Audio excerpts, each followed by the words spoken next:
Hello and welcome to the Stellar Monarchs Friday Focus.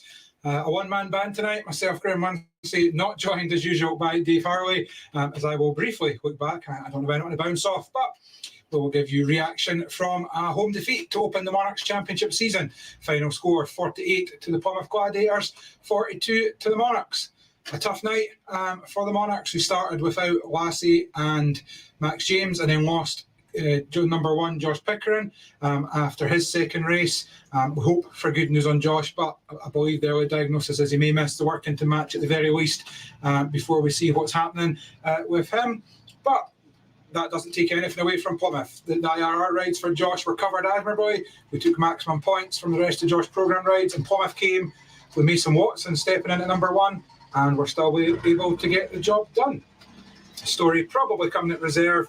15 points to 3 was Plymouth's tally there. Plymouth have been noted, and it has been said they have one of, if not the strongest pair in the league.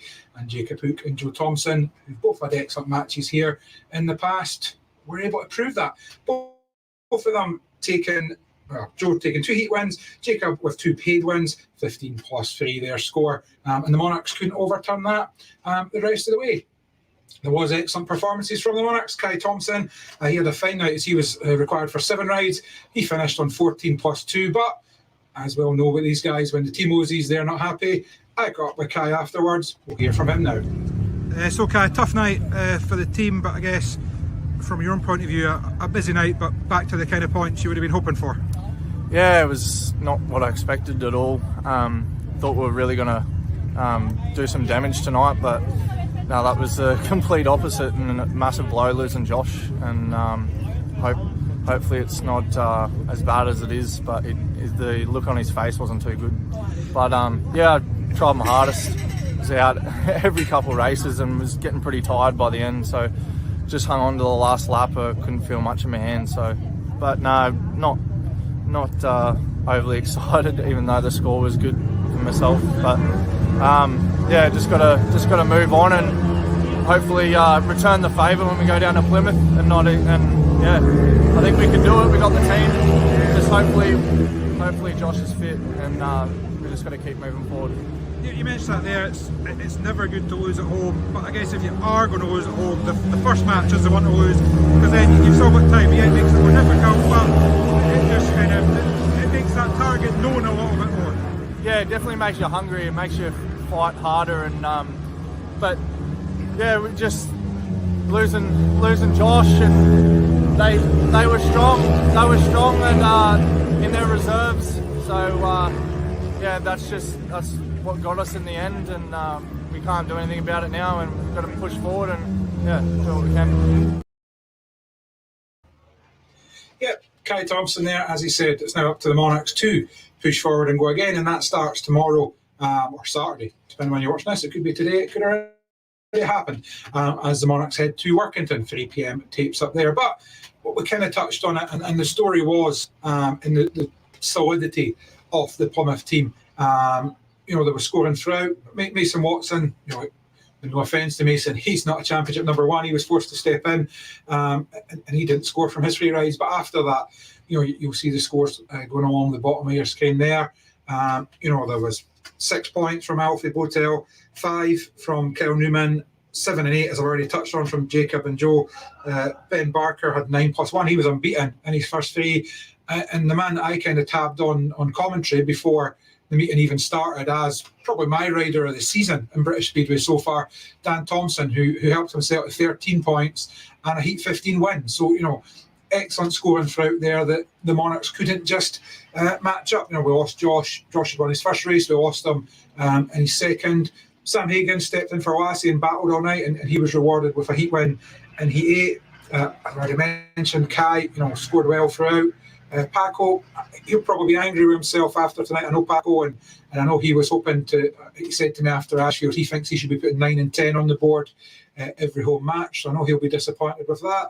And then even Justin, 12 points, a fine return, but maybe a bit of a slow start. So there was a lot to overcome. That Plymouth stepped out to a 6-point advantage after 4 races, and that's the way it finished. The Monarchs just couldn't pin it back. Anytime they did, Plymouth hit back straight away. And as I said, one man who had a lot to do with that was Dan Thompson. Dan Thompson, who's enjoying a very fine season. And I caught up with him after to apologise for the sound here. A great night for the Gladiators. 13 points for you and a 6-point win for the team. Everyone must be buzzing with that. Yeah, we are. Obviously, we've been largely underestimated this year. Came here today without number one, and obviously Mason came in and did what he could for us. Obviously thrown in the deep end a little bit there, but we all chipped in. As people have seen, we're a team of 7 or 6 tryers, but we're all having fun and gelling the team. It was crucial to get back to win away. Obviously, you lost the first home match during the week, so to come back and scrub out that defeat already really must give confidence for the rest of the season. Yeah, that's right. It does scrub out our home loss. The track score wasn't how we wanted on our home meet, so that one's behind us, and we've got a few away ones to come now, so hopefully we can put in another performance tomorrow, Barry. And then, what a difference 12 months makes. This time last year, I think I was talking you and Joe packing it in, and now you're winning heat 15s away from home and putting 13 points on, and right there the heat end on a Eurosport match as well. What a difference. Yeah, it's such a confidence sport. When you're in a low spot, you really are low, but right now I've sort of got everything working well with the bikes. I'm happy with my mechanic Neil tonight and the manager Simon, so I can't thank everyone enough for helping me.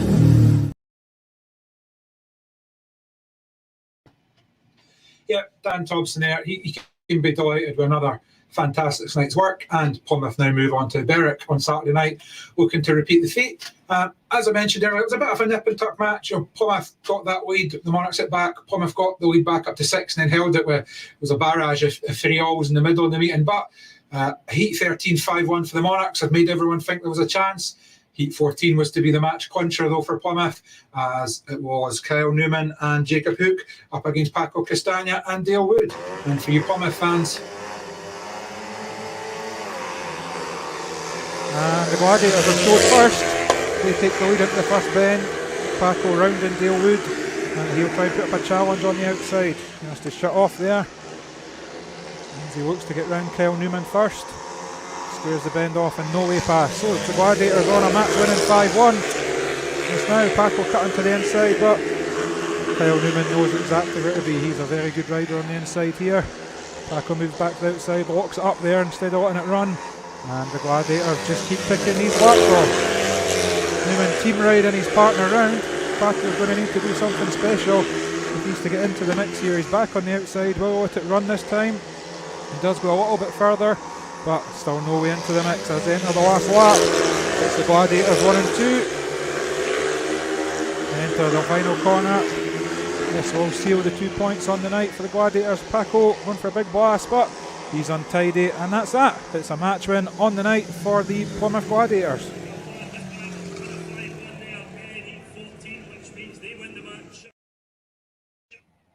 Yep, the match winning Heat 14 5-1 for the Gladiators there. Once again, that final score was the stellar Monarchs 42, the Prow Park, I need to put my teeth in for that one, Gladiators 48, and we say well done to Plymouth, and we wish them all the best for the rest of the season. For the Monarchs, they'll need to dust themselves down quickly, as I mentioned, off to Workington on Saturday before Scunthorpe, a team that won here at least twice, if not 3 times last year, come a call in to Armadale next Friday.